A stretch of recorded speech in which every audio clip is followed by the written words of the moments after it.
Assalamualaikum warahmatullahi wabarakatuh. Alhamdulillah, arsala rasulahu bil huda wa dinil haq liyudhhirahu ala dini kulli wa kafa billahi syahida. Asyhadu an la ilaha illallah wahdahu la syarika lah wa asyhadu anna sayyidina Muhammadan abduhu wa rasuluh. Allahumma shalli wa sallim wa barik wa tarham wa tahannan ala abdika wa rasulika sayyidina maulana Muhammadin wa ala alihi wa ashabihi wa man tabi'ahu ila amma ba'd. Yang kami hormati Profesor Dr. Kiai Haji Maskuri Bakri MSI, yang kami hormati jajaran Resbumi Kejayaan Kabupaten Malang. Alhamdulillah, sore hari ini kita ketemu kembali dalam kajian Resbumi dengan tema Islam Nusantara dalam arus besar neo-imperialisme global abad 21. Adapun kiat pada sore hari ini adalah dalam rangka memperingati peringatan Hari Santri Nasional tahun 2021. Sudah bersama kami narasumber kita pada sore hari ini. Beliau adalah Profesor Dr. Kiai Haji Maskuri Bakri MSI. Beliau adalah Rektor Universitas Islam Malang sekaligus Wakil Ketua Forum Rektor Indonesia. Tepat pada hari Senin tanggal 26 Oktober tahun 2021. Prof, pangapunten, setelah kita melihat Muktamar NU 2015, salah satu rekomendasi yang sampai kepada kami di pengurus Resbumi NU di tingkat cabang Kabupaten Malang adalah tentang tribunisasi Islam Nusantara. Pertanyaan kami, Prof, bagaimanakah konsep besar tentang Islam Nusantara? Baik, terima kasih. Assalamualaikum warahmatullahi wabarakatuh. Moderator dan para pemirsa yang dirahmati oleh Allah Subhanahu wa Ta'ala. Sungguh menarik ketika kita berbicara tentang Islam Nusantara. Bukan berarti agama baru, tapi Islam Nusantara itu adalah nilai-nilai universal Islam yang diadaptasikan dengan situasi dan kondisi yang ada di negara kita, Republik Indonesia. Artinya orang mau mengimplementasikan atau menginternalisasikan nilai-nilai Islam itu kan sesuai dengan kultur, budaya, dan peradaban yang ada di masing-masing daerah itu. Maka kenapa dinamakan Islam Nusantara? Karena Islam yang dipraktekkan di dalam negara kesatuan Republik Indonesia. Ini bukan agama baru, bukan, gitu ya, bukan agama baru. Nilai-nilai Islam tetap universal, bisa dilaksanakan di mana saja, tapi mesti melihat dari sisi konteks, melihat dari sisi kultur, melihat dari sisi budaya, melihat dari sisi geografisnya, dan lain sebagainya. Maka Indonesia ini kan sangat terkenal dengan masyarakat yang tolong-menolongnya tinggi, ya. Kemudian harmonisasinya tinggi, sikap tolerannya tinggi, gitu ya. Kemudian juga memiliki berbagai macam tradisi yang sangat kaya di Indonesia ini. Tapi kita mengenal dengan istilah Bhinneka Tunggal Ika, gitu. Jadi itu keragaman, dan keragaman itu harus ditutup. Jangan kemudian keragaman ini dijadikan sebagai alat untuk memicu terhadap konflik, gitu. Jangan kemudian memicu terhadap konflik. Bahkan praktek-praktek kehidupan yang mampu membangkitkan semangat Islam itu diciptakan di negara kita ini, diciptakan. Contoh misalnya Wali Songo dulu kita mengenal dengan model-model dakwahnya kan sangat beragam. Ada Sunan Kalijogo yang kultur di dalam dakwahnya menggunakan seni, kan, menggunakan seni, dan berbagai macam wali dan beberapa wali yang pada saat itu ketika dakwah juga menggunakan tradisi-tradisi yang memang itu menjadi sesuatu hal yang diminati oleh warga bangsa pada saat itu, dan sampai sekarang juga dilestarikan. Jadi ada wayang kulit misalnya, begitu ya, itu dakwah, tapi dengan lakon-lakon tertentu, gitu ya. Ini tidak akan menyimpang dari Islam, itu justru menjadi sarana untuk dakwah, gitu. Nah, di negara kita itu muncul juga apa yang disebut dengan majelis taklim, majelis zikir, majelis maulid. itu kan sesuatu hal yang disebut dengan bid'ah hasanah, bukan bid'ah dolalah gitu. Dan inilah tradisi daripada Islam Nusantara kita ini, Islam Nusantara kita ini, sehingga membangun spiritualitas, membangun kehidupan sosial yang berharmoni, ya, membangun sebuah jejaring gitu, membangun muamalah gitu ya. Dan itu dibangun melalui majelis-majelis yang seperti ini, dan itu bermuara dengan nilai-nilai Islam tadi itu. Prof, berikutnya seperti ulasan jenengan di awal tadi, Islam Nusantara adalah bukan Islam baru atau mazhab baru. Ini di beberapa informasi, bahkan di beberapa media kami lihat Islam Nusantara ini jika disepakati atau sepakat dijadikan benteng dari ancaman Islam global atau transnasional, ada kelompok-kelompok sebelah yang sangat luar biasa, Prof, yang istilahnya itu menganggap Islam Nusantara ini adalah mazhab baru dan yang lain sebagainya. Menurut pandangan jenengan selaku dari sisi akademisi, ya, hidup ini kan siapapun boleh menyampaikan pendapat, tetapi pendapat-pendapat yang diutarakan itu argumentatif atau tidak. Selama pendapat-pendapat adalah argumentatif dan sekaligus menghargai terhadap perbedaan yang ada, dan perbedaan yang ada itu adalah satu perbedaan yang bukan mengarah kepada konflik, lebih kepada bagaimana kita itu menghargai terhadap perbedaan, kecuali kalau sudah ajaran-ajarannya itu menyesatkan. Ini sudah berbeda. Jadi kalau di dalam hadis Nabi kan jelas, manis sudah ada, para sahabat kalau ajaran ini, manis sudah ada, ajaran wakil. Jadi kalau ijtihadnya seorang hamba Allah itu benar, maka 2 pahala. Kalau salah adalah 1 pahala. Cuma ijtihad yang seperti apa? Ijtihad yang ekstrim, mengkafirkan orang atau justru merugikan orang lain, maka di dalam Islam kita adalah lebih kepada maslahatul amah, kemaslahatan umum, bukan kemudian dibuat Islam itu ekstrem kanan atau ekstrem kiri, tetapi Islam itu adalah proporsional, moderat, harmoni, toleran akan perbedaan, tapi perbedaan-perbedaan yang justru mengangkat terhadap derajat kemanusiaan itu sendiri, bukan perbedaan yang menciptakan konflik, bukan. Maka di negara kita ini ada istilahnya apa? Ada budaya Jawa, budaya Sunda, budaya Bali, ya, budaya Sulawesi, Kalimantan, bermacam-macam itu. Silakan punya budaya yang bermacam-macam itu. Tapi bahkan budaya itu sebagai sarana untuk menginternalisasikan nilai-nilai ajaran Islam. Maka seringkali Islam hadir di tengah-tengah budaya yang ada, justru memperkaya khazanah budaya itu. Jadi justru Islam hadir, justru memberikan satu pencerah, memberikan satu semangat baru di dalam mengembangkan budaya dan peradaban itu. Inilah sesungguhnya yang diperbolehkan perbedaan-perbedaan itu. Tetapi kalau sudah bermuara pada haram misalnya, bermuara pada kafir misalnya, bermuara pada perang dan sebagainya, itu bukan watak Islam. Itu adalah watak teroris. Karena Islam mengajarkan Islam rahmatan lil alamin. Maka tampilan umat Islam yang ada di Arab Saudi, ya, yang ada di Madinah, yang ada di Mesir, yang ada di Libya, yang ada di Afghanistan, yang ada di Indonesia itu berbeda-beda. Karena memang gaya kulturnya berbeda. Tapi sebenarnya nilai-nilai yang dijadikan sebagai dasar pijakan adalah Al-Quran maupun Al-Hadis. Sama-sama dia mengatakan sebagai seorang musyrik, tetapi cara mereka untuk mengamalkan nilai-nilai dan ajaran Islam itu satu sama lain memiliki cara sendiri-sendiri. Begitu.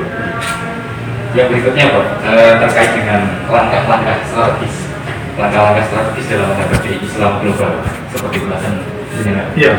Jadi kita ketahui bahwa sekarang ini adalah arus globalisasi yang sangat berat sekali, baik dari sisi budaya, dari sisi teknologi informasi, ya. Bahkan dalam waktu dekat pula panjenengan itu nanti tidak lagi akan membawa duit, tidak akan membawa uang yang dalam bentuk fisik, tapi itu nanti sudah ya dalam bentuk inilah apa namanya ya kad gitu ya. Ya sudah tidak lagi dalam bentuk itu, nanti semuanya dalam bentuk teknologi informasi itu. Bahkan di sisi lain persaingan yang luar biasa pula, apalagi sekarang ini di era pandemi COVID-19 ya, yang disebut dengan new normal. Jadi dan semuanya juga adaptif terhadap kehidupan yang ada. Mau tidak mau, kita harus kembali lagi ke maka situ saya. Maka di sana ada hibduddi. Kita harus menjaga agama ini, menjaga agama. Maka dalam Islam itu ada konsep yang disebut dengan al-muhafadzatu ala qadimi shalah wal aqdu bil jadid dan asal. Jadi kita mempertahankan tradisi lama yang baik dan mengambil satu tradisi yang baru yang lebih baik untuk memperkaya pengembangan budaya dan peradaban. Gitu ya. Jadi agama ini nilai-nilainya apabila itu diimplementasikan dalam kehidupan sehari-hari wujud sebuah budaya, perilaku dari wujud perilaku, maka hibduddi, jaga agama. Kemudian yang kedua adalah hibdul akal, jaga akal pikiran kita. Pikiran kita inilah yang digunakan untuk mempertimbangkan segala sesuatu di dalam hidup ini. Bahkan dengan akal manusia ini bisa mengubah satu tatanan kehidupan dunia, mengubah Indonesia dan dunia ini dengan akal, tapi dengan akal yang sehat. Bahkan motivasi yang diberikan oleh Allah Subhanahu wa Ta'ala pada kita ini untuk selalu berpikir, inna fi khalqis samawati wal ardi wa ikhtilafil laili wan nahari la ayatin li ulil albab. Agar supaya kita terus mengembangkan daya kreativitas, daya berpikir kita dalam rangka untuk menjembatani berbagai macam persoalan, terutama di era globalisasi sekarang ini. Maka logika kita ini harus betul-betul bisa memfilter dari berbagai arus-arus yang ada, baik itu budaya, teknologi informasi, maupun juga berbagai macam kebijakan yang ada, yang kadang-kala di dalam media sosial itu banyak hoax ya, yang itu adalah filternya adalah pemahaman, pengetahuan, dan sekaligus juga pemahaman kita terhadap agama. Ini menjadi kunci menurut saya. Jadi hibdul akal. Kemudian yang ketiga adalah hibdun nafsi. Harus menjaga diri kita. Jadi menjaga diri kita ini dari berbagai hal yang sekiranya merugikan diri kita. Jadi maka kita ini diwajibkan untuk apa? Selalu husnudzon, berbaik sangka. Tapi kalau diri kita ini selalu suudzon, ini justru kita mau menjarakan diri kita. Penjara yang sangat dasar itu adalah penjara yang dibangun oleh pribadi manusia itu sendiri karena mereka suka suudzon. Sikap suudzon inilah yang seringkali justru membuat mereka mudah sakit, gitu ya, hidupnya tidak tentram, gitu. Ini memenjarakan dirinya sendiri. Jadi bahkan kadang-kala kita tahu ada anak-anak muda yang kadang-kala dia demo atau orang tua demo tidak makan ya, dan sebagainya. Itu kan sesungguhnya merugikan diri sendiri, dan itu adalah justru bertentangan dengan Al-Quran. Bertentangan dengan Al-Quran. Nah, menyakiti diri sendiri saja tidak boleh, apalagi menyakiti orang lain. Kan kita tahu ya, di era transnasional di mana ada kelompok tertentu yang kadang-kala dia jihad dengan apa? Dengan bom bunuh diri misalnya. Dan dia mengatakan bahwa matinya adalah mati syahid. Itu mati syahid, bukan mati syahid. Karena apa? Untuk menjaga dirinya sendirinya itu tidak bisa. Apalagi dia justru menyakiti orang lain yang ada di sekitarnya itu. Maka hibdun nafsi, di mana kita bisa menjaga diri kita dengan sikap perilaku kita, dengan pola pikir kita, dan sekaligus juga kita bisa selalu husnudzon terhadap yang ada di lingkungan kita. Tapi itu semuanya juga bermula dari pemahaman dan pengetahuan kita. Kemudian yang berikutnya adalah hibdun nasbi, menjaga keluarga kita. Wa anfusakum ahlikum nar. Jadi jagalah dirimu dan keluargamu, gitu ya. Dari berbagai macam serangan, baik itu budaya maupun juga teknologi informasi, bahkan juga di era kehidupan baru, gitu ya. Di era kehidupan baru dalam arti sekarang ini adalah itu semakin hari semakin sulit ya, dibatasi dengan ruang dan waktu, dibatasi oleh social distancing, physical distancing, belum lagi ada aturan-aturan yang begitu sulit kita bisa bergerak ya. Ini harus betul-betul bisa menjaga diri maupun keluarga kita di sini ini. Itu penting sekali. Jadi termasuk juga di tengah-tengah kehidupan berbangsa dan bernegara. Yang terakhir yaitu hibdul mal, menjaga harta benda, menjaga budaya dan peradaban. Jadi menjaga segala hal yang ada di lingkungan kita ini menjadi penting sekali. Maka Islam itu begitu anggun, begitu bermartabat, ya, sehingga kita mengenal dengan Islam Nusantara itu karena Islam yang dipraktekkan di dalam kehidupan sehari-hari di negara kita itu memiliki ciri-ciri khusus, gitu ya, ciri-ciri khusus. Jadi ada masjid-masjid tadi yang termasuk juga ada istighosa, ada tahlil misalnya, ada maulid nabi, bermacam-macam gitu ya, ada genduren, ya. Jadi itu adalah tradisi-tradisi, bahkan kadang-kadang juga ada yang disebut dengan barian. Ya.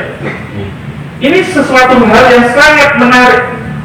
Di situ kumpulnya orang-orang yang sedang berzikir, kumpulnya orang-orang yang sedang bersyukur di situ.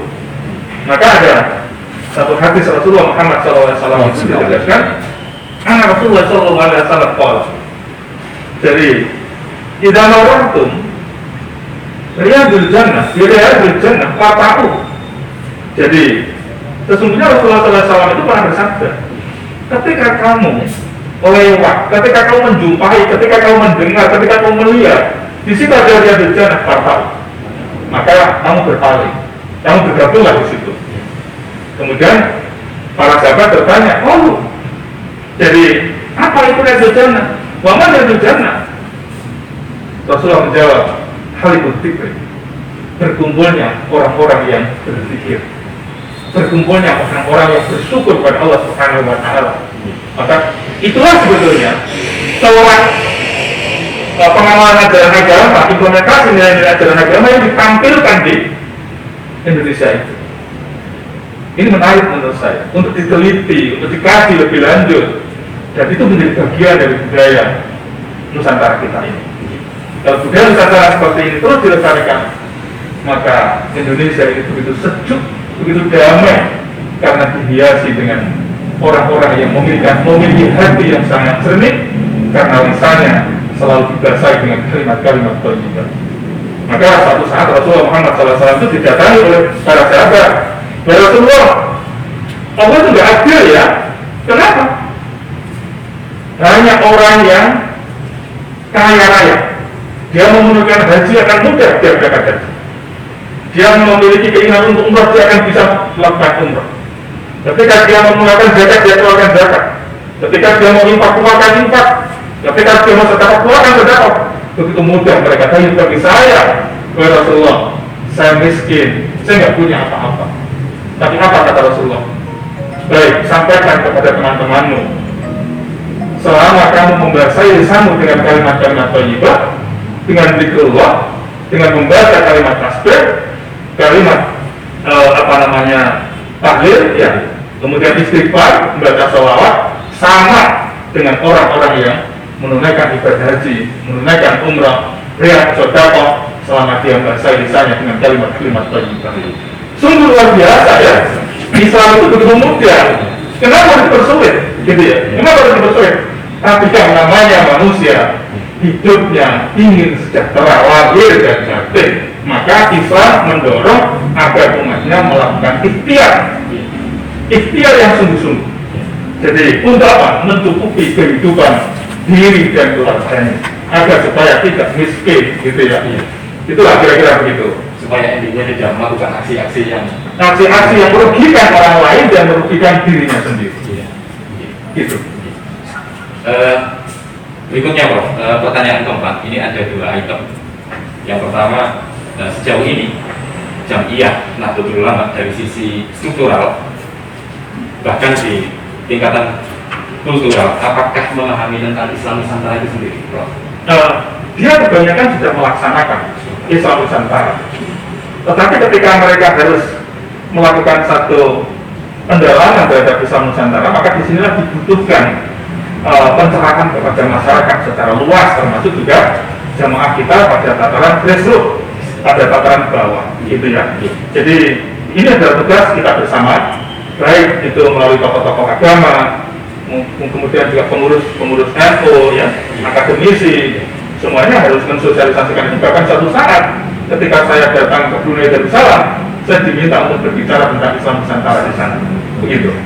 Jadi ini adalah tanggung jawab kita bersama. Mereka kebanyakan sudah melaksanakan praktek-praktek Islam Nusantara, tetapi tidak paham bahwa itu ada Islam yang memang diimplementasikan di Nusantara dengan ciri-ciri kekhususan dan berbeda dengan pelaksanaan atau praktek-praktek orang Islam yang ada di Afghanistan, yang ada di Mesir, yang ada di Madinah, yang ada di Arab Saudi, yang ada di Libya, dan lain sebagainya. Maka bukan berarti kemudian satu sama lain itu bertentangan, tetapi nilai-nilai Islam itu diimplementasikan dengan caranya masing-masing sesuai dengan budaya dan tradisi.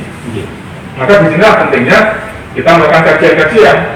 Jadi kalau seperti di Unisma itu ada kajian-kajian, misalnya saja istighosah misalnya, istighosah dalam perspektif sufistik, istighosah dalam perspektif sosiologis, istighosah dalam perspektif antropologis, istighosah dalam perspektif filosofis. Itu dilakukan di sini. Ini untuk apa? Membuka cakrawala berpikir masyarakat, khususnya sekitar akademika Unisma, agar mereka semuanya bisa menjaga dan melestarikan nilai-nilai Islam yang di situ ada praktek kehidupan yang dilaksanakan di Nusantara. Yang berikutnya, Bro, kira-kira seberapa kuat ini para pengurus PBNU menggerakkan atau bahkan kalimatnya merekomendasikan sampai pada titik grassroots yang paling bawah di tingkatan ranting terkait dengan rangka mengembangkan isu-isu tentang Islam Nusantara itu sendiri? Saya optimis ya, selama seluruh stakeholder terkait di Nahdlatul Ulama, karena Nahdlatul Ulama ini kan punya struktur yang sangat terstruktur, jadi yang sangat masif, mulai dari ranting ya sampai kepada apa di atasnya ranting itu ada MBJ ya, kemudian ada cabang, kemudian ada wilayah sampai pusat, dan hampir seluruh kelurahan dan desa itu ada pengurus Nahdlatul Ulama. Maka disinilah ada semacam harokat, ada semacam gerakan bersama untuk memberikan sebuah pencerahan kepada masyarakat bahwa praktek-praktek nilai-nilai Islam di negara kita ini dengan berbagai macam ciri-cirinya yang itu adalah menjadi bagian dari tradisi yang dilakukan oleh Nahdlatul Ulama, yang bahkan orang mengatakan akan semakin kreativitas NU di dalam mengimplementasikan nilai-nilai ajaran Islam di tengah masyarakat itu sesungguhnya adalah merupakan sesuatu hal yang sangat positif. Maka menurut saya, ayo kita kembangkan bid'ah, tapi bid'ah hasanah. Jadi bid'ah hasanah itu yang harus kita kembangkan, bukan bid'ah yang dolala, bukan. Tapi saya selalu mengaku genderang, ayo kita membangun bid'ah hasanah. Dengan begitu, NU akan menjadi organisasi yang sangat kaya terhadap bagaimana cara mengamalkan ajaran Islam sesuai dengan inovasi dan kreativitas partainya masing-masing. Demikian mungkin. Luar biasa ini, Profesor juga mengulas, malah beliaunya berharap kita menggerakkan bid'ah hasanah sesuai dengan harokah nantinya. Terus mungkin terakhir, Prof. Ini terakhir, Prof.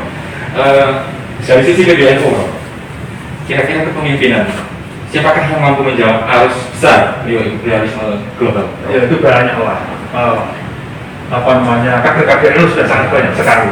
Stoknya saya tidak perlu harus menyebut namanya, saya itu pinter gitu ya. Jadi sudah banyak. Nanti kita lihat aja di muktamar, gitu ya. Siapapun yang jadi ya kita dukung lah gitu ya. Siapapun yang jadi kita dukung. Dan mudah-mudahan ketua PBNU ke depan adalah ketua PBNU yang memang sesuai dengan kebutuhan bersama. Kira-kira seperti itu. Ya siapapun. Baik, mungkin itu. Terima kasih. Iya, ini kan santun dan tidaknya kan tergantung sampean. Tapi saya pikir cukup ya. Demikian kajian Mas Bumi pada sore hari ini dengan beliau Profesor Dr. Haji Mas Bumi Abdilasi. Ketemu Dari sami. Pemirsa, jangan bisa nyimak ulasan kajian Mas Bumi kita dengan tema Islam Nusantara dalam arus besar neoliberalisme global abad 21 di channel YouTube kami dengan alamat Mas Bumi PCNU Kabupaten Malang, channel IG Kes Bumi Malang Raya, dan channel Facebook Kes Bumi PCNU Kabupaten Malang. Demikian kajian pada sore hari ini. Sekali lagi matur nuwun ilmunya, pengalamannya telah ditransferkan kepada kami pengurus PCNU Kabupaten Malang. Semoga ini menjadi berkah, menjadi amaliyah yang luar biasa dalam rangka pengembangan Islam Nusantara. Kami akhiri.